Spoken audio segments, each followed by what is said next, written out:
Okay.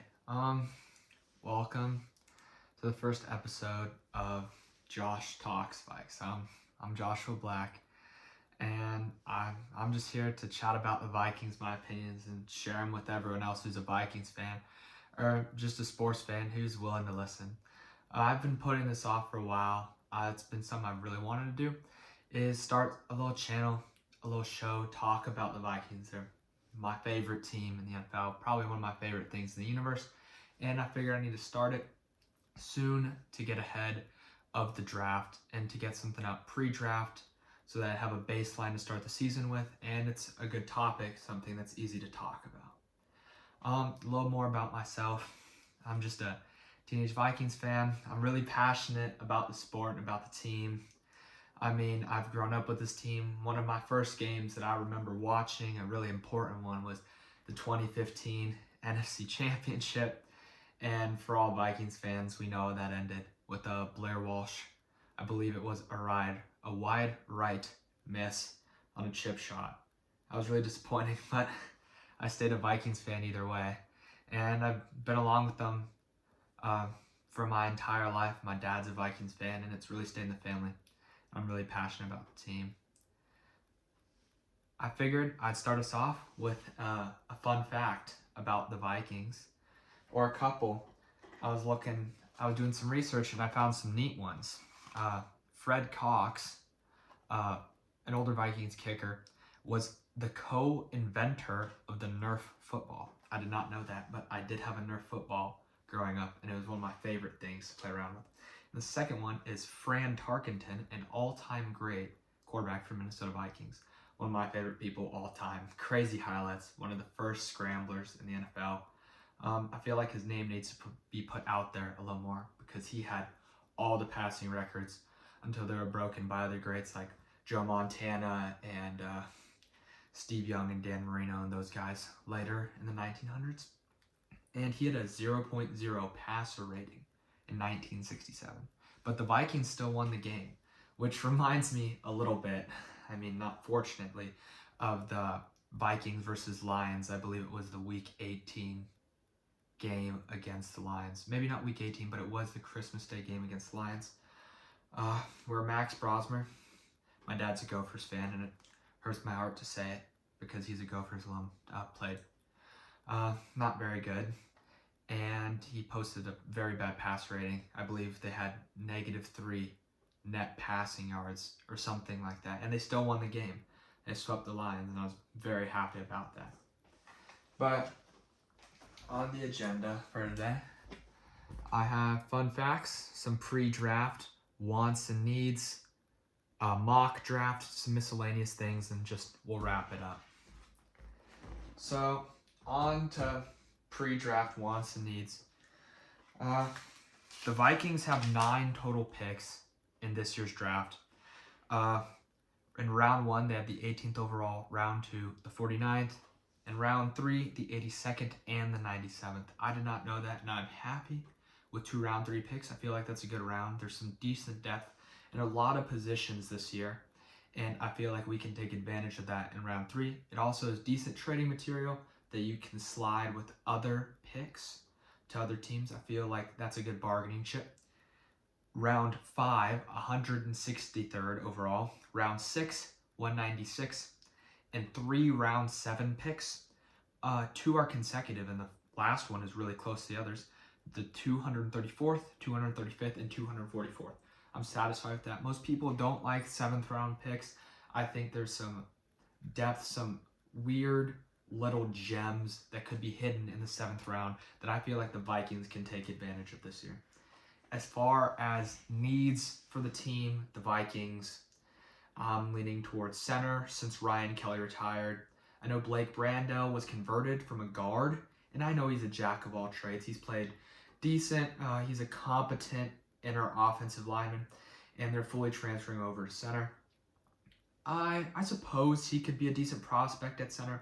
I think he'd get the job done. He's done it for us a few times in the past years, but I think going forward, we should really try to get a franchise center. Garrett Bradbury, well, he might have not been the greatest first-round pick a few years back. He was very competent, gave us great center play. I was a little sad we got rid of him last year's offseason and got nothing in return. I felt like that was a foolish move by the Vikings to just release him and let him get picked up by the Patriots, who had a clear center need, and we didn't even try to trade with them or anything. But that's nothing new with the Vikings. We do make those mistakes. I say we like I'm on the team, but they do make those mistakes. I'd say safety is a pressing need. We just have Theo Jackson, Joshua Metellus. I don't know if we have a third safety that you can really rely on constantly each game in the pass and in the run. And so I think we do need to pick one up this draft. And then as far as another need that I'm very passionate about as a Huskers fan and a Vikings fan, I like Emmett Johnson. I'll talk more on him later, but I think a pressing need for the Vikings is the running back position. Aaron Jones is growing older. I believe he turns 32 this year. Well, he's a competent back. I will say, he did get a lot of carries, and his legs aren't as fresh as they used to be in Green Bay. He's a very decent, good third down back. He has some of the softest hands at the position.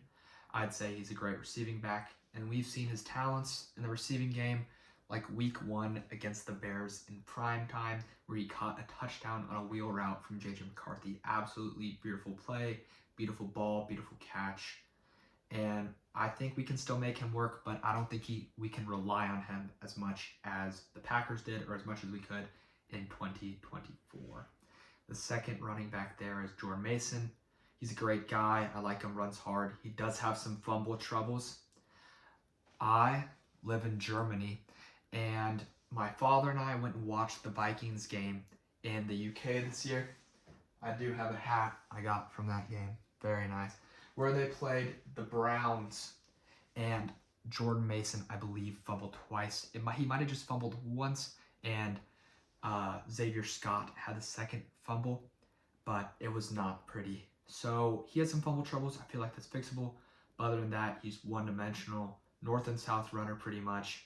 I don't think he's the greatest pass catcher, and I feel like that's something we can improve upon at the running back position. I believe he turns 27 or 28 this year, so he is aging, and so is Aaron Jones. So I feel like getting some fresh legs, some young blood in that position is really nice. I'm very passionate about Vikings running backs. One of my favorite players who really brought me into loving the Vikings even more is Dalvin Cook. One of my all-time favorite Vikings and a very good franchise back. Next for the needs, wide receiver, I feel like isn't as pressing of a need as some other things, but it's something that we need to establish that we have good depth. After Jalen Naylor left for the Raiders, we do have Jordan Addison, who we extended on the 5th-year option, and Justin Jefferson, who is still on roster. But as far as wide receiver 3 goes, after Thielen left, we still have Ty Felton, but he hasn't really proven himself to be anything other than a special teamer. In my opinion, he was a 3rd-round pick last year. He played 46 offensive snaps. This year, I'm not exactly sure what his receiving stats were, but I can tell you they probably weren't great. It's something that could be improved upon, but I don't think we should just go ahead and draft another wide receiver very high, because we already spent a 3rd-round pick on them last year. And I think that's a position that the Vikings are very good at making the most out of, and they have a lot of talent there. So the wide receiver 3 probably wouldn't be farming that many catches, but it'd be a nice safety blanket to have a competent one. Tight end is another one that is kind of a safety blanket position. TJ Hawkinson isn't exactly playing how he used to. Like 2022, was it 990 yards, something around there. Phenomenal tight end season. I believe it was his first season on the Vikings. They traded for him earlier that year from the Lions, and he was great. But he's recently been slowing down, had some troubles catching and contact, and his route running's been a little shaky. But if he can turn it around, bounce back, I feel great about him. Great guy. Looks like a Viking, really fits the scheme. But Josh Oliver, the tight end too, he's about as good of a run-blocking tight end as you can get. Very gritty, and he does farm a lot of catches in the red zone, a lot of touchdowns, little crossers. drags, and that one really nice pass from Cam Akers in the UK game against the Browns, where he caught a 30-yard touchdown from Cam Akers on a wildcat sweep that turned out to be a trick play into a pass. But I feel like if we can get another tight end, specifically, I'd say a more receiving threat one that's less blocking oriented, I feel like that'd be a nice addition to the Vikings roster. Inner defensive line, I think, is another need that we can improve upon. After getting rid of Jonathan Allen and Javon Hargrave, we still have Jalen Redmond, who's been very good for us, and Taki Taimani and Levi Drake Rodriguez in the trenches, along with Tyron Ingram Dawkins, who we got last year, who seems to be a rotator in between edge and a defensive tackle position. He's a bigger defensive end. I wouldn't exactly call him an edge. I call him a defensive end build, a bigger edge rusher who also thrives in run stopping. So we have a good rotation there. I feel like as solid defensive linemen, not including edges like Dallas Turner or Gernard or Van Ginkel, because some of them can be considered linebackers. They play off the ball in coverage. I'm talking about someone whose job is stopping the run and getting to the quarterback on passing downs. Inner defensive line, I feel like, is something we can improve upon.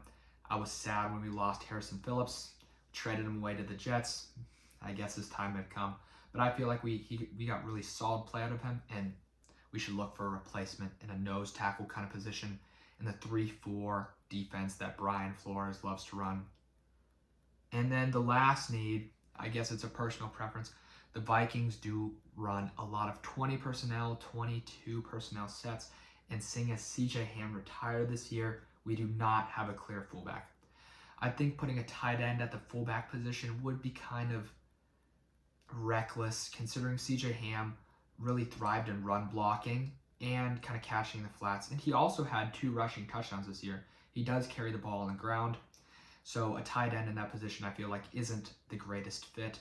I feel like we should draft a fullback, and I really have one in mind that I really like, who I think would thrive. As some prospects that I think the Vikings should target, I'm going to start off with the ones I'm passionate about, and that would be running backs.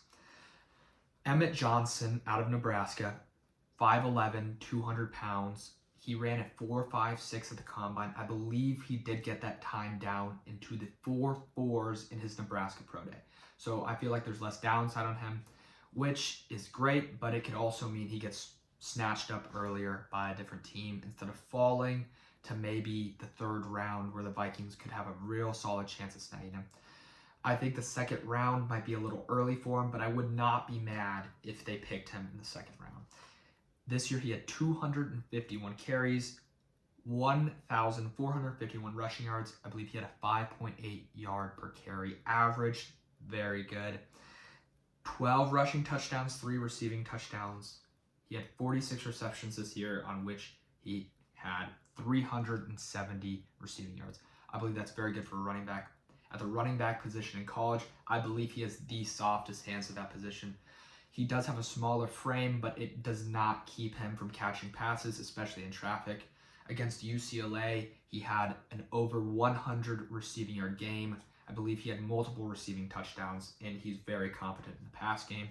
The Vikings like to run, I feel like, a duo kind of inside zone in between the tackles, some little bit of ground and pound, but they like to supplement that with some passes to the running back out in the flats, get him out in space. I believe Emmett Johnson is the perfect fit for that scheme. I apologize. I'm just very excited about him. He's a fantastic prospect. Seeing as Nebraska did the same with him, running between the tackles, duo schemes, pulling guards, power, which the Vikings run with a fullback in the backfield. I think he could be phenomenal. Definitely gets the hard yards like the Vikings need to work on. Scoring in the red zone, especially 5 yards and in. We were not that good running the ball this year. Did not have a 1,000-yard rusher. Jordan Mason was our leading rusher with not quite 800 yards. I believe it was around 760, I believe 8. Second is Mike Washington Jr. Now, I'm excited about him as well, just not as much as Emmett Johnson, but he does have a nice frame. At 6'2", 223 pounds, he would be a bigger back. Almost like Adrian Peterson kind of build, and he's pretty fast as well. I believe he posted a 4.4 time in his combine, and I do not know what he did at his pro day. This year, he had 167 carries, so less on the legs, but he only had 1,070 yards and 8 rushing touchdowns. He had 1 receiving touchdown, but while his stats don't show the whole story, I think he's a good prospect. I think he definitely lends himself greatly into running between the tackles and breaking tackles to get hard yards, which is what we need. He's not quite as one-dimensional as other backs in this year's draft. Like I feel like Jadarian Price, or as one-dimensional as Jordan Mason. So I feel like he adds a good receiving threat to the backfield.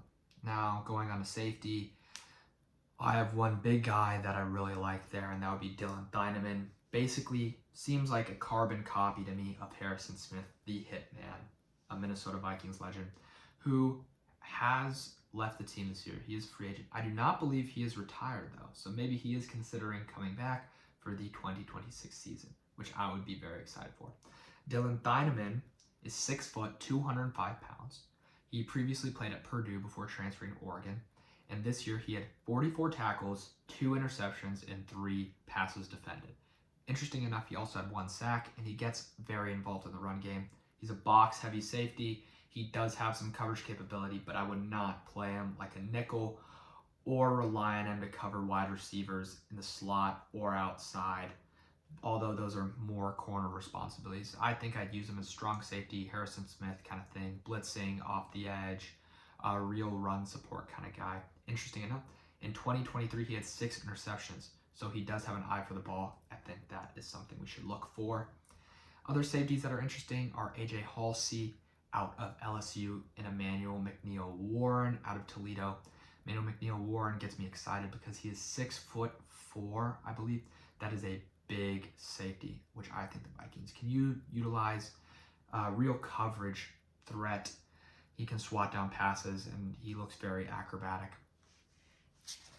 Now, for the corner position, I believe the Vikings need some depth there. We've been losing corners left and right, and we need someone to help out Byron Murphy Jr. on the outside. This past year, we did have pretty decent quarterback play. Very good quarterback play out of Isaiah Rodgers. Just incarcerated some receivers and had a phenomenal game against the Bengals. I was delighted to see him play. Byron Murphy Jr. locks it down. Very good slot corner. I think he's getting paid $22 million a year, which is kind of expensive, but I feel like he's worth it. But I think if we can add a third one to that, then we have a solid slot corner, nickel, and I think we should look for D'Angelo Pons. I think he's a second-round pick. I think the Vikings can access him with their second round at 49. He's 5'9", 170 pounds. He had 43 tackles, 1 forced fumble, 2 interceptions, and 10 passes deflected. With a small frame, I understand that there might be some worries, some doubts, but he's really proved himself. National champion on Indiana this year. Some very good play out of him. Then there's Jeremiah McCoy. Now, I think he'll go in the first round. If he falls to the second, I believe we should take him. He was covering some very difficult receivers in the SEC, and he had 12 passes defended, 44 tackles, and 4 interceptions. If they can get him, I'd say, shoot your shot with him, but I don't think he's going to make it to the second round. I think it's wishful thinking. At the tight end position, as far as receiving threats go, Michael Trigg out of Baylor, I feel like is a good target. 50 receptions, 694 receiving yards, 694 receiving yards, and 6 touchdowns through the air. And then Tanner Koizal, I believe I'm pronouncing that right. I believe he's going to be a later round pick, so we don't have to worry about getting him as early as Michael Trigg. And I think he flies under the radar a little bit. 74 receptions, 727 receiving yards, and 6 touchdowns. I understand that was in the Big 12, and he might have not had the best conference play, but I believe Baylor was in the Big 12 too. So, it's a pick your poison kind of thing there for me. But I'd say Tanner Koizal can fly under the radar and we can get him in later rounds. Now, to address the need at the center position, Jake Slaughter out of Florida. I'm not sure what round he'll go in. I know he's a very competent center, very good run blocker, has a good frame at 6'5", 303. I think he can get nice and nasty in the trenches and keep up with some of the big defensive tackles, nose guards that'll line up to the either side of him or head up on him. Logan Jones out of Iowa, very run-heavy scheme. I think he could have a good match with the Vikings with a lot of in between the tackles and the 1 and 2 holes on either side of him. Some nice, tough running north and south. I think he can block for that. I think he's very competent. And Connor Lew, who I think will fall a little farther in the draft than either of them at 6'4", 310. He is the biggest, not necessarily height-wise, but weight-wise, very good at Auburn. For the inner defensive line needs, Devin Eastern out of Minnesota, 18 tackles, 2.5 sacks, and 1 forced fumble. Lee Hunter is another very good defensive lineman, but I believe he'll be going in the first round, possible second, and I don't feel like inner defensive line is that big of a need that we need to spend a pick on him in the first 2 rounds.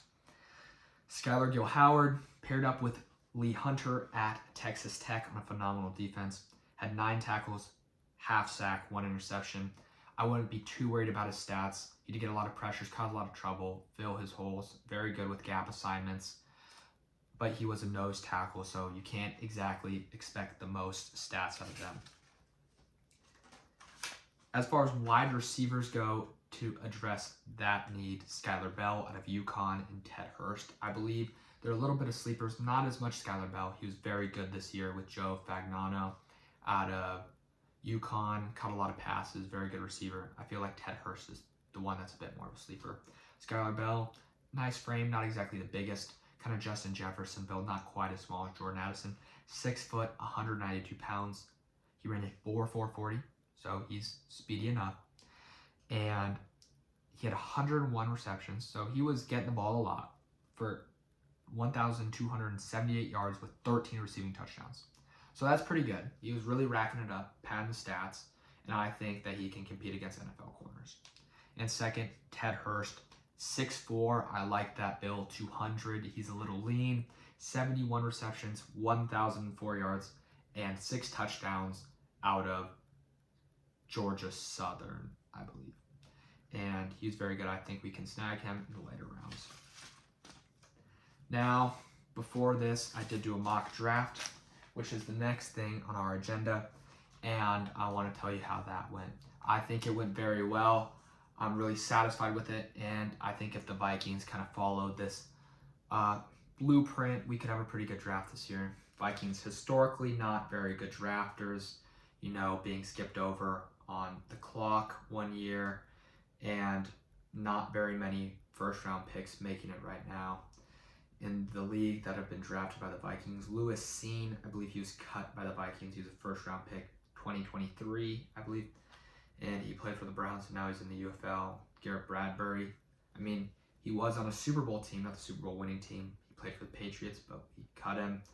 And we haven't been able to retain a lot of them. But now I think if we start playing it wiser, with new GMs and the new manager, I think it's Brzezinski. I'm not exactly sure how to pronounce it. I feel like he's doing a good job, and him and Kevin O'Connell will be able to handle this draft. In the first round, I had the Vikings taking Dylan Thieneman with the 118. I feel really good about that. Like I said, he's a big prospect I like. In the second round, we got lucky enough to take D'Angelo Pons with the 249. Very good. Those are 2 prospects already listed. I used Mock Drafter Simulator on my computer here. And then with the third, I decided to take matters a bit into my own hands to try to secure Emmett Johnson because he was still on the board. So we could go 3 for 3 there. We traded the 382 and our 5th round pick, 163, to Miami for the 375. And we picked up Emmett Johnson with the 375. Very satisfied with that. With the 397, we were able to snag Connor Lew, fill our center gap. So there's 4 for 4. Like I said, feeling very good about this mock draft. Played a lot of Madden franchise, so I feel like I know how to do my drafting. That might just be me. With the 6th round, 196, Devin Eastern, right there, 5 for 5 out of Minnesota.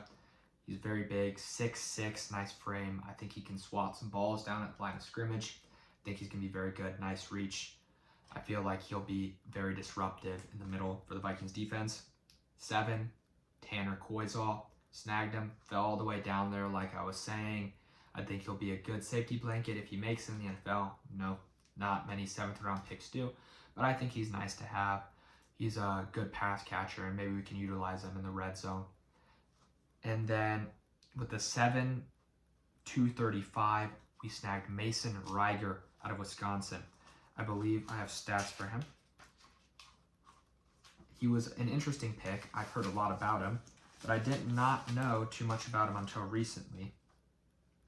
He had 5 sacks this year, which is a good number for an edge. He had 5 last year too, so he's really stacked in the years. And I think he can be successful for the Vikings on the edge. While he might not start, he might get some time, be a special teamer for us, eventually turn into something, I'm not sure. But I think he's a good use of the 7th round pick. And here's the one I'm hyped for with a 7-244. We snag Max Braderson out of Michigan. Whereas number 44 for the Michigan Wolverines used to start playing tight end in his first 2 years at Michigan, is a national champion there. But now he plays fullback, very good run blocker. He just turns that blocking into his favorite thing, very gritty, gets the job done in between the tackles, has led block for a lot of good running backs out of Michigan. Kaleb Mullings, Justice Haynes this past year, Blake Corum, been there all those years, helped all those guys find the end zone many times in a run-heavy Michigan offense. I think he can be the solution for CJ Ham retiring. God bless him. He was a great fullback, phenomenal fullback, and I think that Max Braderson can fill that role. And that's the mock draft that I have. And I feel like the Vikings really score on that one, snag some nice picks. I think there's some underrated guys in there, like Max Braderson, Mason Reiger, and I think we get really lucky with the first 3 rounds, getting all the 3 guys we want, filling the first 3 needs off the bat. Dylan Thieneman, safety, D'Angelo Pons, corner, and the trade for Emmett Johnson with Miami. Now, speaking of Miami, another thing I have been hearing is the Minnesota Vikings are interested in Devin Achane. Now, I wouldn't be mad if they traded for him. I've seen scenarios where they give a 3rd and a 5th for him, but I feel like he's a little too small to be running it in between the tackles in the NFC North. It's very gritty football, but I think for the value they're trading for him, he's great, very good pass catcher, extremely speedy. I would not be mad if the Vikings went for that trade, but I would prefer that they draft a running back this year. Now, that's really all I have for today, and I thank you for sticking with me this entire time. If you have any thoughts, suggestions, please tell me, email me at joshtalksvikes@gmail.com. No spaces. I'm really interested in some ideas. I want to shout out my friends, Peyton Bradshaw back in Nebraska, Logan Ralston back in Nebraska too, my friend Quinn Hoover. He's a fan of our rival Packers, but we only help make each other's opinions and ball knowledge better. I really want to shout them out. And because they're the ones who helped me get started with this and come up with this idea, and we're very supportive. But like I said, thank you for staying with me. This is my first episode of Josh Talks Vikes, so I'll work a little bit more on production, editing, and hopefully try to make this better for all of you guys watching from now on. Thank you. Skol Vikes, and I really hope that we have a good 2026 season. Looking forward to seeing Kyler Murray in the Justin Jefferson connection. Thank you, guys.